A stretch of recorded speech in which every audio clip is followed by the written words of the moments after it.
Inamin ng aktres at beauty queen na si Herlyn Budol na natakot siya sa premyadong aktor na si Mon Confiado. Ito ang ibinunyag niya nang nakapanayam siya ni Mikey Quinto sa programang Lutong Bahay. Sa Kitchen Interrogate segment ng naturang programa, ay may katanungang inihanda si Mikey para kay Herlyn at kapag hindi sinagot ng beauty queen ang tanong ay kakainin niya ang pagkaing napili niya. Ang mga pulutang nakahanda para sa kanila ay ang fried palaka, tipaklong, kuliglig, batute at balot. Nang tanungin kung sino sa mga nakasama na niya sa showbiz industry ang ayaw na niyang makatrabaho at kung ano ang dahilan nito, sinabi ng beauty queen sa panayam sa kanya ni Mikey Quintos na wala naman daw siyang mga kapwa artista na ayaw nang makatrabaho at lahat naman daw ay naging okay.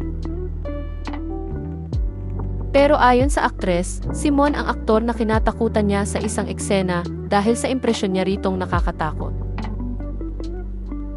Bagamat inamin niya na natakot siya ng husto sa aktor nang magkasama sila sa tadhana, sinabi ni Herlyn na gusto pa rin daw niyang makasama si Mon sa proyekto. Anya, gusto ko pa rin siyang makawork pero yung impression ko sa kanya, nakakatakot siya. Si Sir Mon Confiado. Grabe, sobrang galing niya. Talagang tinakot niya ako pero gusto ko pa rin siyang makatrabaho ha. Para sa beauty queen, si Mon daw ang pinakamahusay na kontrabidang lalaking nakatrabaho niya dahil totoong takot umano ang naramdaman niya sa aktor. Kaya naman kinain ni Herlyn ang balot dahil hindi niya nasagot ang naturang tanong. Nakarating sa kaalaman ni Mon Confiado ang naging pag-amin ni Herlyn Budol sa Lutong Bahay. Kaya naman na-ishare ng aktor sa Facebook ang video clip na ipinost ng GMA Public Affairs tungkol doon. Sabi sa caption ng post ni Mon, "Thank you Herlyn Hipon Budol."